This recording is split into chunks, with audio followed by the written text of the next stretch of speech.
Today's question that we're going to be answering is a hip fracture a death sentence?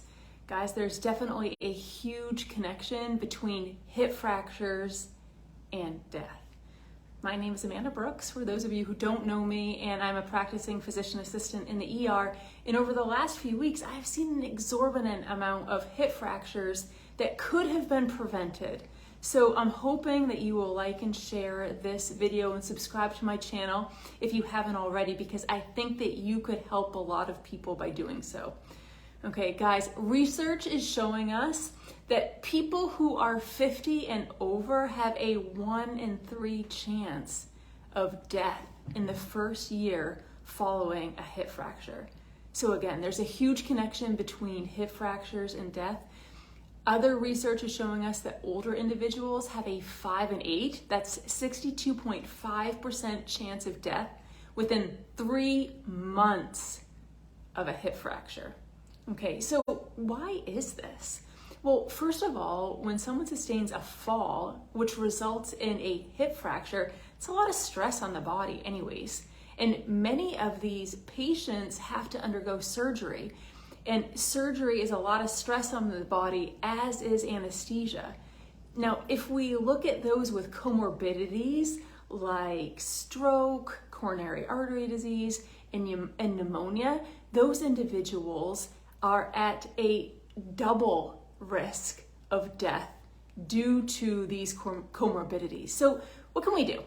So I think of individuals, number one, we need to practice fall prevention. So many of the individuals that I'm seeing that are falling in the emergency department, these falls could have been prevented. So they know they have a weak gait, they're deconditioned, they're sarcopenic, they don't have much muscle mass.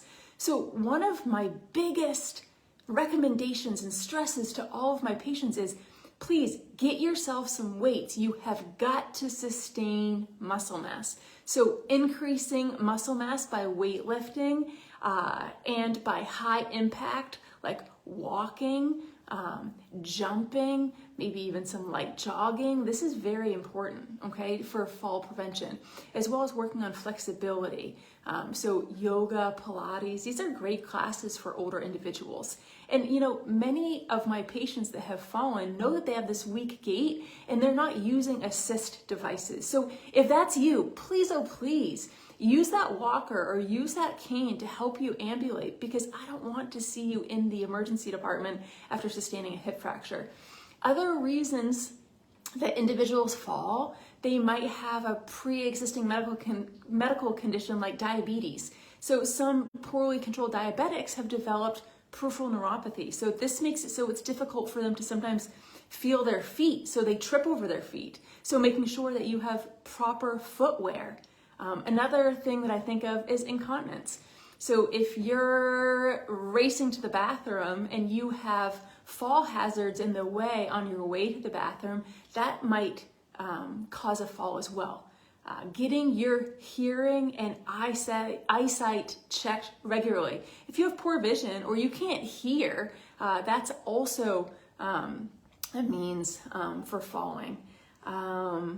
If you have orthopnea, so if you move from a seated to standing position and your blood pressure plummets, you're going to kind of get dizzy and lightheaded and you could sustain a fall. So if that's you, making sure that you're getting up slowly, gaining composure and balance, and then moving forward. And then lastly, I think of medications.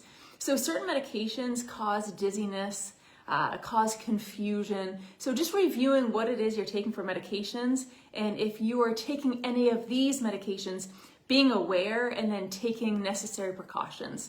Now, if you have sustained a hip fracture and you underwent surgery, you are, whether you underwent surgery or didn't, you're at increased risk for other problems. Now, what are those? Well, thrombosis. So you might, individuals are at risk of sustaining deep venous thrombosis in the legs, or pulmonary embolism in the lung, or other hospitalization risk like infection. Okay, so if your loved one has sustained a fracture, making sure that they are having proper pain control, so that we can get them up and get them ambulating by the use of either a loved one like you or using modalities like physical therapy. Yeah, we want to get you up and moving. And then of course we want to make sure that you're consuming enough high quality protein. So that's from eggs, beef, chicken, turkey, seafood. Not an advocate at all for Ensure, which is what we sometimes push in the hospital due to its high sugar content. But anyway, guys, the purpose of this video is just to stress that there is a connection between hip fracture and death, and that a lot of these hip fractures could be prevented, and I'm hoping that you'll help me help others by sharing this. All right, if you found this helpful, like it, be well, and take care.